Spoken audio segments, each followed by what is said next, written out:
How's it going? Fox here again for sound design tutorials. This is the third and final part in our Syltenth 1 Deep House tutorial mini-series. In the first part I showed you how to make the bass. In the second part we went over how to make the plucky lead sound. This is the third and final part, as I said, and we're going to be showing you how to make this pad sound. On this pad I've got a bit of sidechain compression which gives it the pumping effect that you can hear.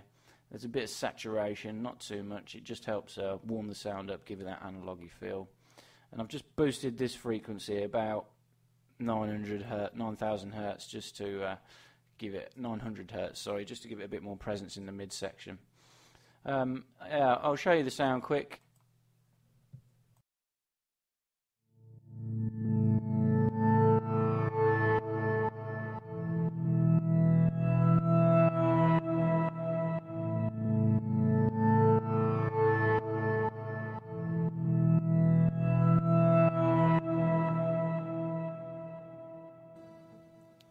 So yeah, it's quite a driven pad sound. It's a bit more of an atmosphere rather than a pad. With that sidechain compression on it, it just helps it pump through the track.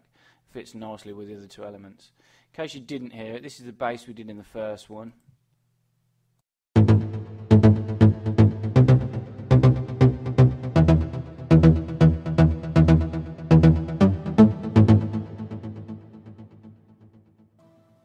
Nice plucky aggressive bass there, and this is the pluck sound that we did for the lead.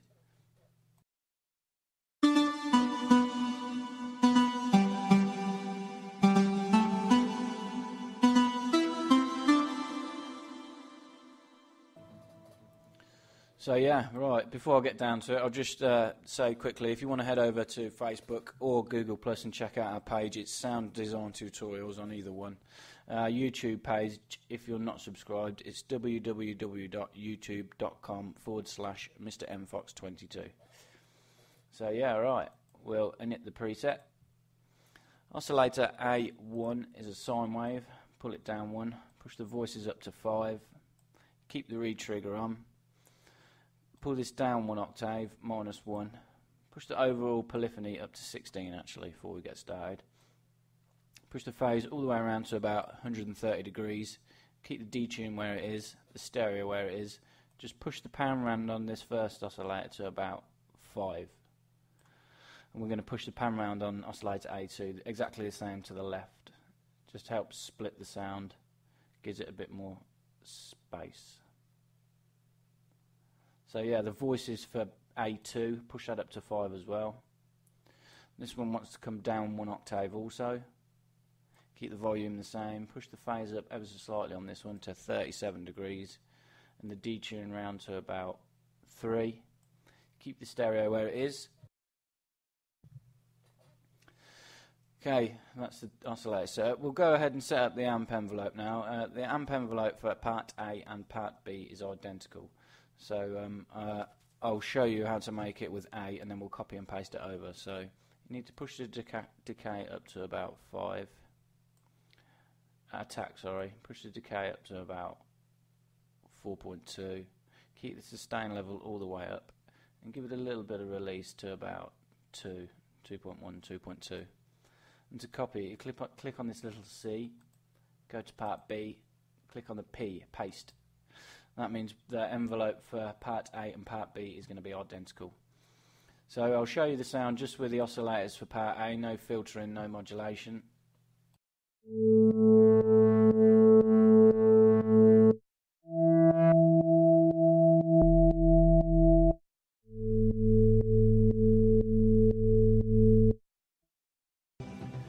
I just turned the saturation off there and the EQing so you can hear the sound on its own. I've left the sidechain compression on because that doesn't actually affect the sound, it just gives it that pumping effect so it sits with the kick. So we'll set the filter up now for part A. It's a low pass filter.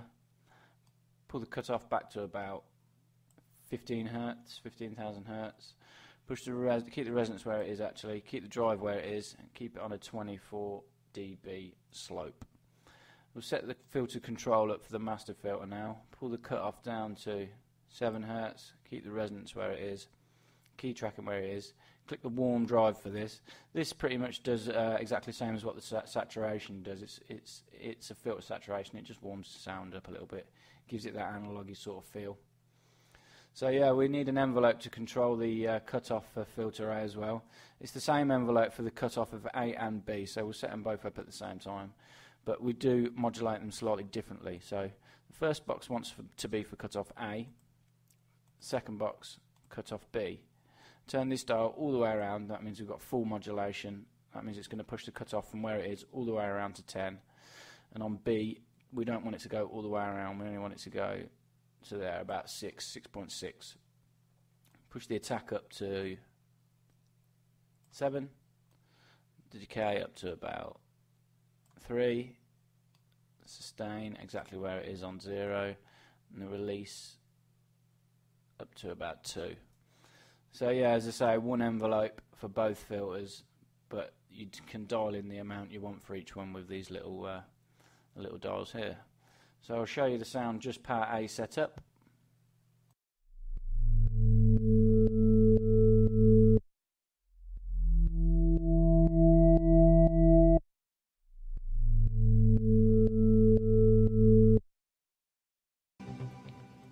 Okay, on to part B. We use a sine wave for part B1, pull it down 1 again, push the voices up to 5 the same, keep the reed trigger on. We're going to invert this wave though, so it's slightly different to the sine wave in part A1. Click that box, and this one wants to go 1 octave up.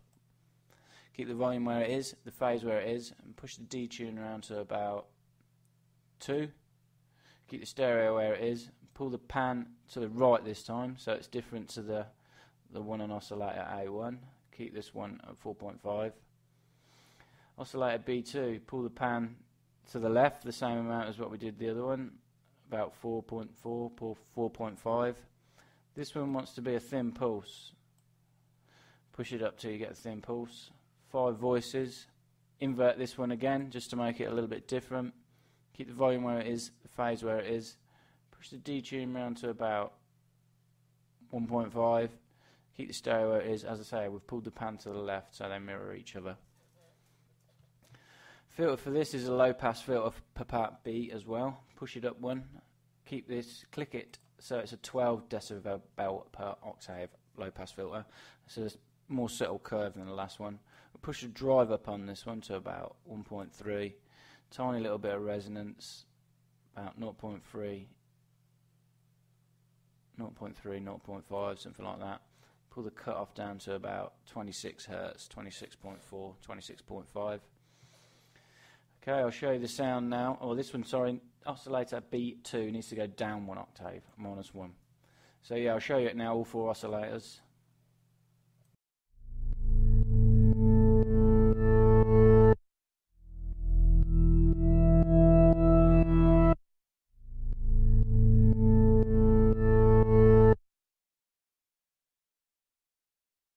Okay, a little bit more modulation and some effects to do before the sound's finished.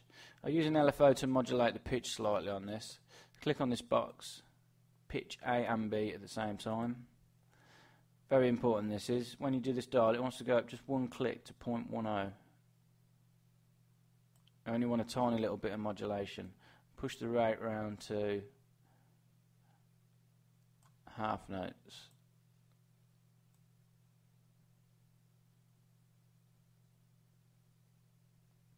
If you can get it, you need a steady hand. There you go, half note. Push the gain up to about 2.93. Keep the offset exactly where it is. So yeah, you're hardly going to hear this. It's just going to really gently drag the pitch of oscillator A and B up over the time specified. So the distortion we use, click on that, click on the box to turn it on, keep it on overdrive, pull the amount down to about 1.43. Keep the dry wet where it is, about 50% as standard. We use a bit of EQing, click on the EQ, turn it on. We boosted the bass slightly, 8.5 decibels, keep the bass frequency where it is and the treble where it is. Just pull the treble frequency down slightly, about 2100 Hertz. We use delay as well, click it on.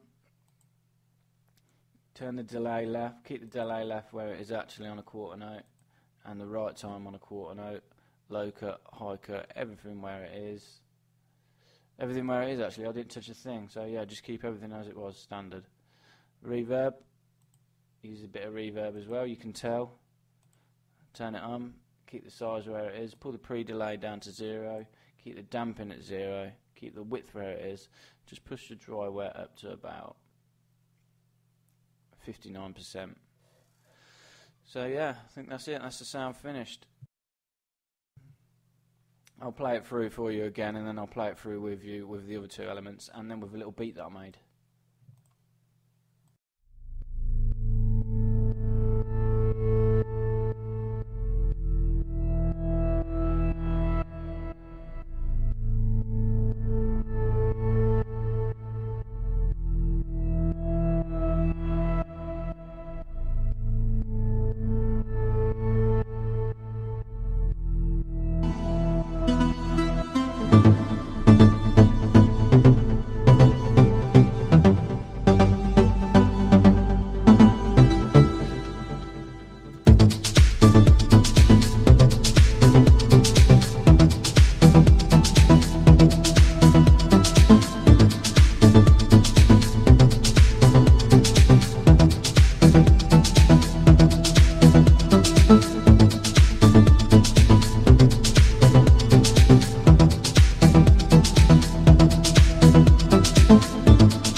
Okay, there you have it. So next time we're going to be sticking with the pad theme. I've made two quite lush, rich, soundscapey sort of pads. One of them is with massive. I'll just show you it quickly.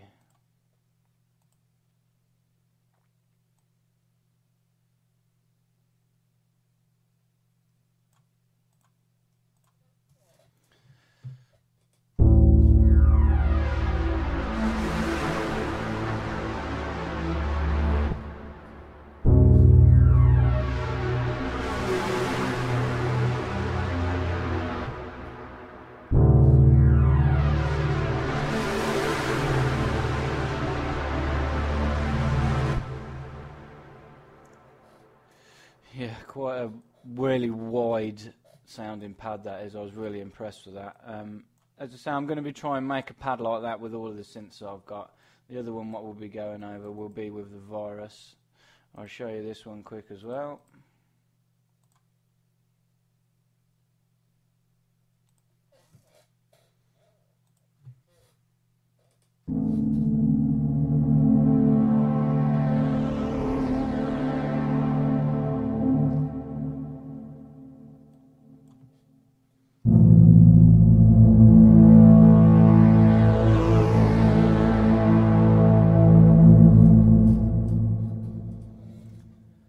Quite a lot of modulation going on with both these two patches. Yeah, as I say, the next one I'll do will be the one with Massive, and then the one after that will be with the Virus. So yeah, as always, any questions about Syltenth, Massive, the Virus, or any other the synths that I use, feel free to ask. As I say, make sure you head over to our YouTube page, our Facebook page, and our Google Plus page, Sound Design Tutorials. Okay, thanks a lot. Cheers.